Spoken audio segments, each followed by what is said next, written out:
আজকে আমরা যে টপিক নিয়ে আলোচনা করব সেটা হচ্ছে লিমিট বা সীমা। একাদশ শ্রেণীর ভীষণ ইম্পর্টেন্ট একটি টপিক হচ্ছে এটা, ক্যালকুলাসের একদম শুরু। সীমা সীমা না জানলে আমরা অবকলন জানতে পারবো না, অবকলন না করতে পারলে সমাকলন করতে পারবো না, অর্থাৎ ডেরিভেটিভ, ইন্টিগ্রেশন। নামগুলো খুবই চেনা, কিন্তু করতে গেলে সূত্রপাতটা আমাদেরকে সীমা থেকে নিয়ে আসতে হবে। অতএব সীমার ক্লাস আজকে, সীমা বা সীমাস্থ মান কি জিনিস সেগুলো আমরা আজকে শিখব। ধরা যাক y সমান সমান fx সমান সমান ax square plus bx plus c একটা অপেক্ষক বা ফাংশন। তাহলে fx equal two ax square plus bx plus c একটি অপেক্ষক বা ফাংশন। এটা তোমরা সেটের চ্যাপ্টারে পেয়েছো, তারও আগে পেয়েছো ক্লাস 9-এ। ক্লাস 9-এ তোমাদের এরকম একটা চ্যাপ্টার ছিল বহুপদী সংখ্যামালা, সেই চ্যাপ্টারে আমরা এরকম ফাংশন পেয়েছিলাম। এখানে কি করা হয়, যদি আমি x ইকুয়াল টু 2 বসাই তাহলে আমি কি পাবো, f2 মানে কত, a into 2 square plus b into 2 plus c, তার মানে 4a plus 2b plus c। এরকম ভাবে আমরা এর বিভিন্ন মান বের করতে পারি এবং এমন মান বের করবো যেটাকে সংজ্ঞাত হয়। কোনো কোনো ক্ষেত্রে এটা অসংজ্ঞাত হতে পারে। যেমন একটা এক্সাম্পল যদি আমি বলি তোমাকে, যে fx equal to 5x plus 2 divide by 7x minus 9 বা 7x মাইনাস 14 করে দিলাম।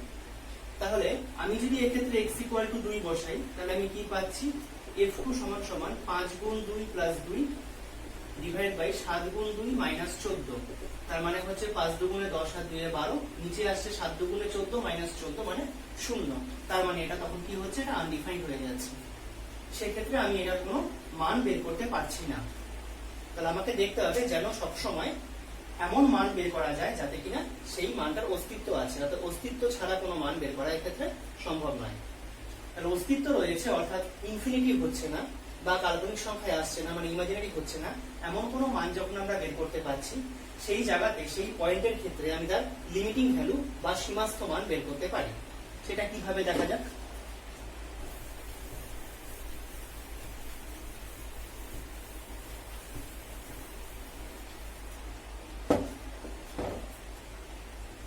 ধরো fx সমান সমান 7x প্লাস 3, একটা ফাংশন ধরা হলো 7x প্লাস 3।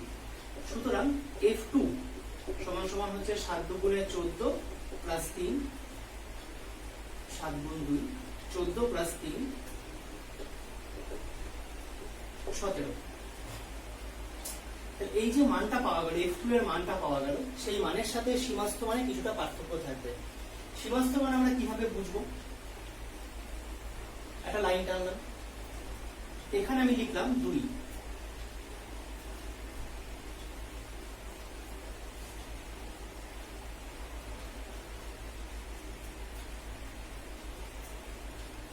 এখানটা লিখলাম 1 আর এখানটা লিখলাম 3। তাহলে 1 থেকে 2 বা 2 থেকে 3 এর দূরত্বটা বুঝতে পারছো যে কতটা গ্যাপে রয়েছে। তাহলে এইখানটায় হচ্ছে 1.5, এইখানটাতে হচ্ছে 2.5। এরকম ভাবে আমি যদি ধরো এইখানটায় চলে এলাম তাহলে আমি পাচ্ছি হচ্ছে 1.9, এই পয়েন্টটা হচ্ছে ধরলাম 1.9। ঠিক তেমনি এই পয়েন্টটা হচ্ছে 2.1।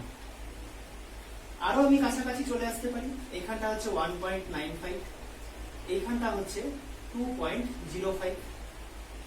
তার মানে দেখা যাচ্ছে যে এই যে আমি বিন্দুটা, যে বিন্দুটা সচল অবস্থাতে রয়েছে, সেই বিন্দুটা আমি এটাকে যত খুশি 2 এর কাছে নিয়ে আসতে পারি। সীমাস্থ মান বা লিমিটিং ভ্যালু সংজ্ঞায় দেওয়া হচ্ছে এইভাবে, যে কোনো একটি চলমান বিন্দু, কোনো একটি বিন্দুর, কোনো একটি স্থির বিন্দু বাদিক বা ডান দিক থেকে শুরু করে, যাত্রা শুরু করে সে ক্রমশ সেই বিন্দুটার দিকে আসছে, কিন্তু কখনোই সেই বিন্দুটি গিয়ে সমাপতিত হচ্ছে না বা সেই বিন্দুকে কোইনসাইড করছে না। আমি রিপিট করছি, এটা হচ্ছে 2, এর বাদিক থেকে বা ডান দিক থেকে যে কোনো এক দিক থেকে একটি চলমান বিন্দু ক্রমশ 2 বিন্দুর দিকে অগ্রসর হচ্ছে, কিন্তু কখনোই 2 বিন্দুতে এসে কোইনসাইড করছে না। এখানে তোমার মনে একটা প্রশ্ন আসতে পারে যে কি করে কোইনসাইড করছে না, একটা সময় দিকে আসতেই, তাকে কোইনসাইড করতেই হবে। ম্যাথমেটিক্স বলছে নাও করতে পারে। তুমি হয়তো বললে যে হ্যাঁ স্যার আমি জানি 2 এর সব থেকে কাছের পয়েন্ট হচ্ছে 1.999, আর কেন, তার থেকেও তো কাছে হচ্ছে 1.9991, তার থেকেও তো কাছে হচ্ছে 1.9992। এইভাবে পয়েন্টের তো শেষ নেই। তাহলে যেহেতু দশমিক মানের শেষ থাকছে না, তাই এই ক্ষেত্রে সীমাস্থ মানেরও কোনো শেষ থাকছে না। অর্থাৎ 2 যদি একটা ফিক্সড পয়েন্ট হয়, বা আমি যদি এখানে a বলি, 2 কে যদি আমি এখানে ছোট হাতের a দিয়ে চিহ্নিত করি, তাহলে a যদি একটা ফিক্সড পয়েন্ট হয়, সেই পয়েন্টের ক্ষেত্রে তার বাদিক বা ডান দিকের খুব নিকটবর্তী কোনো বিন্দু থেকে যাত্রা শুরু করে ওই চলমান বিন্দুটি সবসময় স্থির বিন্দুটির দিকে অগ্রসর হচ্ছে, কিন্তু কখনোই গিয়ে সেই বিন্দুতে সমাপতিত হচ্ছে না বা কোইনসাইড করছে না। তাহলে এইরকম ক্ষেত্র থেকে আমরা বলতে পারি যে limit x tends two 2 fx সমান সমান যদি l হয় ধরলাম, ঠিক আছে, তাহলে আমি লিখলাম হচ্ছে limit x tends two 2 fx সমান সমান l। তাহলে দেখা যাবে যে f2, এই যে f2 আমি এখানে নির্ণয় করেছিলাম, f2 মাইনাস l, এটা একটা মড দিয়ে দিলাম। মড দেওয়া মানে তোমরা জানো যে প্লাস বা মাইনাস যে কোনো মান হতে পারে। এর মানটা লেস দ্যান ডেল্টা। ডেল্টাটা কি? ডেল্টা হচ্ছে আমাদের জানা বা আমাদের জ্ঞাত কোনো ক্ষুদ্র সংখ্যার থেকেও ক্ষুদ্র একটি সংখ্যা। তাহলে delta is a very small number at our knowledge. Delta হচ্ছে আমাদের জানা কোনো ক্ষুদ্র সংখ্যার থেকেও ক্ষুদ্র একটি সংখ্যা হচ্ছে ডেল্টা। তাহলে f2 মাইনাস l যেটা আমরা পাচ্ছি, তার মানটা আমাদের জানা কোনো ক্ষুদ্র সংখ্যার থেকেও ক্ষুদ্র। অর্থাৎ লিমিটিং ভ্যালু এবং তার যে এমনি মান, যে এমনি ভ্যালু, দুটোর মধ্যে কিন্তু পার্থক্যটা খুবই কম। এটা হলো লিমিটের একটা বেসিক আইডিয়া যে লিমিটটা কি জিনিস। এরপরে আসছি লিমিটের কিছু সূত্র। লিমিটের এই 7খানা সূত্র, তার মধ্যে ক্লাস 11-এ বেশি করে লাগে হচ্ছে 1 নম্বর, 2 নম্বর, 3 নম্বর। পরেরগুলো খুব একটা প্রয়োজন হয় না ক্লাস 11-এ, কিন্তু একদম 11-12 মিলিয়ে টোটালটা, কারণ আমার এই ক্লাসটা যেহেতু যেই মেইনসকেও ফলো করে, তো সুতরাং পুরোটা মিলিয়ে আমি সূত্রগুলো দিয়ে দিয়েছি। এই 7খানা সূত্র করে নিলে লিমিটের অঙ্কগুলো আমাদের আটকাবে না। কি কি আছে সূত্রগুলো? 1 নম্বরটা হচ্ছে limit x tends to a, a একটি সংখ্যা, x to the power n minus a to the power n divided by x minus a equal to হচ্ছে n a to the power n minus 1। 2 নম্বর হচ্ছে limit x tends to 0 sin x divided by x equal to হচ্ছে 1। ত্রিকোণমিতি সংক্রান্ত যে কোনো অঙ্কই তোমাকে দেওয়া থাক না কেন, লিমিটের অবশ্যই বলছি, সেক্ষেত্রে তোমার কাজ হচ্ছে সেটাকে চেঞ্জ করে sin x এ নিয়ে আসা। 3 নম্বর হচ্ছে limit x tends to 0 e to the power x minus 1 divided by x equal to 1। 4 নম্বর হচ্ছে limit x tends to 0 log of 1 plus x to the base e minus 1 divided by x equal to 1। 5 নম্বর 6 নম্বর সূত্র খুব একটা প্রয়োজন হয় না, তবে competitive এক্সামে ভীষণভাবে লাগে, জয়েন্টের মতো পরীক্ষাতে ভীষণভাবে লাগে। Limit x tends to 0 1 plus x whole to the power 1 by x equal to e, এটা সেম ফর্মুলা, শুধু 1 by x x কে যদি আমরা 1 by x লিখি তাহলে লিমিটটা চেঞ্জ হয়ে যাবে ইনফিনিটি, x এর জায়গাতে 1 by x, এটা হচ্ছে x হচ্ছে e। 7 নম্বর হচ্ছে limit x tends to 0 a to the power x minus 1 divide by x equal to হচ্ছে log e বেস a। তোমাদের কাছে একটা নতুন জিনিস লাগতে পারে, সেটা হচ্ছে e। অনেকগুলো জায়গা থেকে দেখো e এসেছে, এখানে একটা e রয়েছে, এখানে দুটো জায়গাতে e রয়েছে, এখানে দেখো log এর বেসে e রয়েছে। e ব্যাপারটা কি? e ব্যাপারটা হচ্ছে e for exponential. Okay, e equal to হচ্ছে 1 plus 1 by factorial 1 plus 1 by factorial 2 plus 1 by factorial 3 plus 1 by factorial 4 plus dot dot dot to infinity. তার মানে এই যে জিনিসটা আমরা পেলাম, এটা হচ্ছে একটা ইনফাইনাইট সিরিজ, একটি অসীম শ্রেণী। সেই অসীম শ্রেণী যখন আমরা মান ক্যালকুলেশন করছি, তার আগে ফ্যাক্টোরিয়াল কথাটা একটু বলতে হবে। ফ্যাক্টোরিয়ালের কনসেপ্টটা একবার দিয়ে দিই। ফ্যাক্টোরিয়াল সম্বন্ধে জানতে গেলে ধরো তোমাকে বলা হয়েছে ফ্যাক্টোরিয়াল 5, ফ্যাক্টোরিয়াল সিম্বলটা আরেকভাবেও দেওয়া হয় এইভাবে, ঠিক আছে। ফ্যাক্টোরিয়াল 5 মানে হচ্ছে 5 গুণ 4 গুণ 3 গুণ 2 গুণ 1। ঠিক তেমনি ফ্যাক্টোরিয়াল 7 মানে হচ্ছে 7 গুণ 6 গুণ 5 গুণ 4 গুণ 3 গুণ 2 গুণ 1। অর্থাৎ বুঝতেই পারছো ফ্যাক্টোরিয়াল মানে হচ্ছে যে কোনো একটি সংখ্যা যার ফ্যাক্টোরিয়াল নির্ণয় করতে দেবে, সেই সংখ্যা থেকে শুরু করে একদম গুণ করতে করতে করতে 1 পর্যন্ত আসতে হবে, এক এক করে কমাতে হবে, মানে কনসিকিউটিভলি কমাতে কমাতে 1 পর্যন্ত আসতে হবে। যেটা পাবো তাকে আমরা বলি ফ্যাক্টোরিয়াল। ওয়েস্ট বেঙ্গল বোর্ডে ক্যালকুলেটর এবং আইএসসি বোর্ডে ক্যালকুলেটর অ্যালাউ আছে, সেখান থেকে আমরা ফ্যাক্টোরিয়াল ক্যালকুলেশন করতে পারবো। সিবিএসসি বোর্ডের হাতে কলমে হিসেব করতে হবে। তো এখানে আমরা সেগুলোই পাচ্ছি। ফ্যাক্টোরিয়াল 1 তার মানে 1 হবে।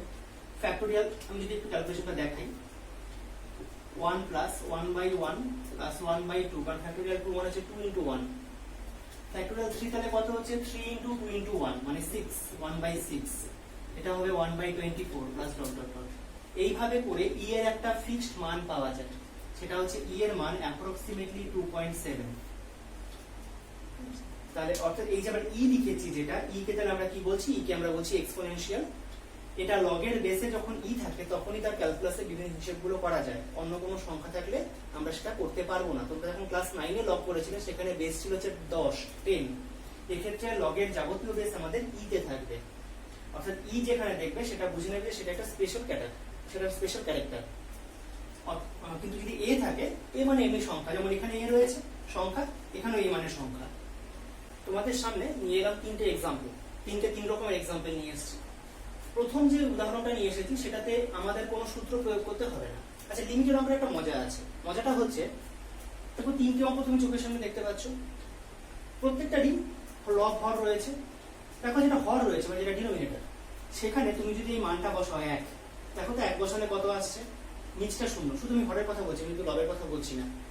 শুধুমাত্র ডিনোমিনেটরে আমি যদি মানটা বসাই, হরে যদি আমি মানটা বসাই x এর মান 1, দেখো এখানে 1 আর এখানে 2 3, এদিকে -3 শূন্য। এটা দেখো x tends to 0 0, x tends two 2 2 to the power 4 16 -16 শূন্য। যদি তুমি এটা প্রশ্ন করতে পারো স্যার আপনি তো বলেছেন যে x টেন্ডস টু 2 মানে x ইকুয়াল টু 2 নয়, 2 এর খুব কাছাকাছি কোন একটা বিন্দু। হ্যাঁ ঘটনা, কিন্তু আমি যদি কাছাকাছি বিন্দুটাই বসাই তো মানটা তো প্রায় কাছাকাছি চলে যাবে।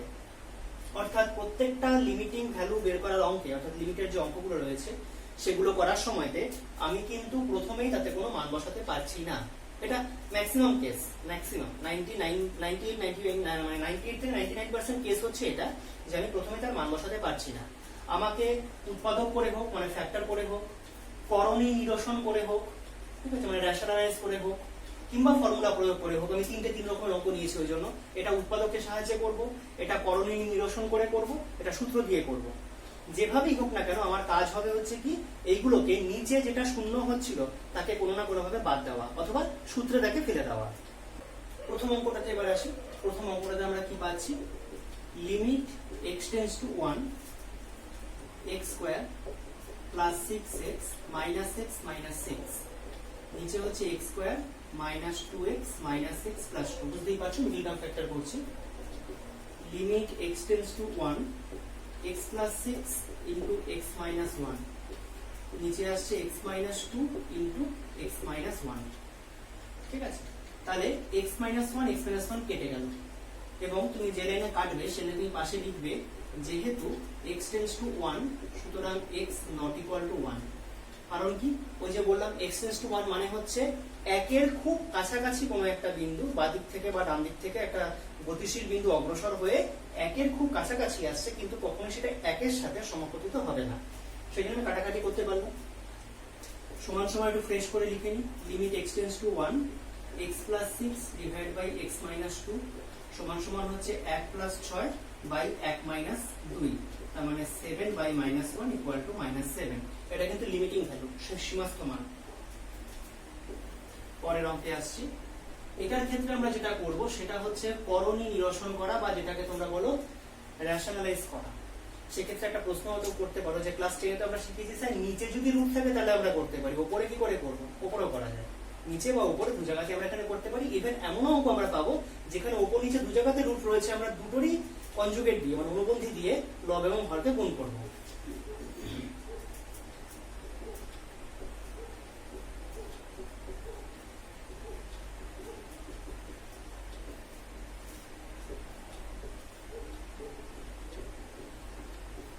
তাহলে নিচে উপরে যে রাশিটা ছিল তার অনুবন্ধী দিয়ে গুণ করলাম। গুণ করলে আমরা কি পাচ্ছি, limit x tends to 0 a plus x minus a divide by, এটা ফর্মুলায় পড়ে গেছে a plus b into a minus b মানে a square minus b square.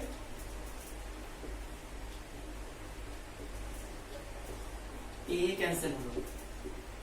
Limit x tends to 0 x divide by x into root over a plus x plus root a। x x cancel হলো, পাশে তোমাকে লিখতে হবে না, পাশে লিখছি নিচে লিখছি। since x tends to 0 so x not equal to 0 equal to হচ্ছে limit x tends to 0 1 by a plus x divide by root a equal to 1 by root a plus root a সমান সমান 1/2 root এ। ঠিক আছে, অর্থাৎ এখানে আমরা যেটা করলাম সেটা হচ্ছে কি এটার সীমাস্থ মান বা লিমিটিং ভ্যালু আমরা এখান থেকে বের করে নিলাম। বেশ, তাহলে এইভাবে আমরা, এটা হচ্ছে শুধুমাত্র ক্যালকুলেশনের সাহায্যে। এটার ক্ষেত্রে আমরা করণী নিরসন করে অর্থাৎ অনুবন্ধী করণীর সাহায্যে গুণ করে সেই ক্যালকুলেশনের সাহায্যে আমরা এটা নির্ণয় করলাম। আমি যে তৃতীয় অঙ্কটা এখানে দেখাবো সেই তৃতীয় অঙ্কটা হচ্ছে আসছি বা তৃতীয় অঙ্কটাতে। তৃতীয় অঙ্কটা যেটা আমরা করবো সেটা আমরা সূত্র প্রয়োগ করবো। একটু আগে যে সূত্রগুলো তোমাদেরকে দিয়েছিলাম, 1 নম্বর যে সূত্রটা ছিল সেটাতে আমরা এটাকে নিয়ে আসতে পারবো। কিরকম ভাবে? লিমিট x টেন্ডস টু 2, এখানে লিখছি লিমিট x টেন্ডস টু 2। তার মানে এখানে তোমরা একটা জিনিস বুঝতে পারছো যে লিমিট যে লেখা হচ্ছে, যে লিমিট কথাটা যেটা লেখা হচ্ছে তার নিচে তো একটা নির্দিষ্ট সংখ্যা দিয়ে দেবে তার লিমিটিং ভ্যালু। যেটা দেওয়া থাকবে সেটাকে আমি প্রয়োজন মতন 2-3 জায়গাতে যা মানে অঙ্কের মধ্যে যতগুলো জায়গায় প্রয়োজন আমি প্রয়োজন মতন লিখতে পারি। আচ্ছা, কি করতে চাইছি? x to the power 9 minus 2 to the power 9 by x minus 2, এদিকে আসছে x to the power 4 minus 2 to the power 4 divide by x minus 2। ঠিক আছে, তাহলে কি করা হলো? এদিকে করা হচ্ছে এটাকে 512 2 টু দি পাওয়ার 9 16 আছে 2 টু দি পাওয়ার 4, লব এবং হর উভয় ক্ষেত্রে আমি x মাইনাস 2 দিয়ে ভাগ করলাম। তাহলে যেহেতু দুটো আলাদা অঙ্ক হয়ে গেল, একটা অঙ্ক থেকে আমি আলাদা করে দুটো অঙ্ক পেয়ে গেলাম, তাই দুটো অঙ্কের ক্ষেত্রে দুবার লিমিট দু জায়গাতে লেখা হয়েছে। এরকম ভাবে যোগ বিয়োগ গুণ বা ভাগের ক্ষেত্রে যেখানে যেখানে লিমিট লেখা প্রয়োজন একই সংখ্যা দিয়ে, সংখ্যা তুমি চেঞ্জ করতে পারো না যে 2 এর জায়গায় আমি প্রয়োজন মতো 3 করে দিলাম, সেটা সম্ভব নয়। ওই 2 দিয়েই করতে হবে, সেটা আমি আলাদা করে লিখতে পারি। ইকুয়াল টু হচ্ছে 9 into 2 to the power 9 minus 1। একটা ফর্মুলা আমি লিখেছিলাম, সেই ফর্মুলাটা আমি এখানে একবার লিখে দিচ্ছি। Limit x tends to a x to the power n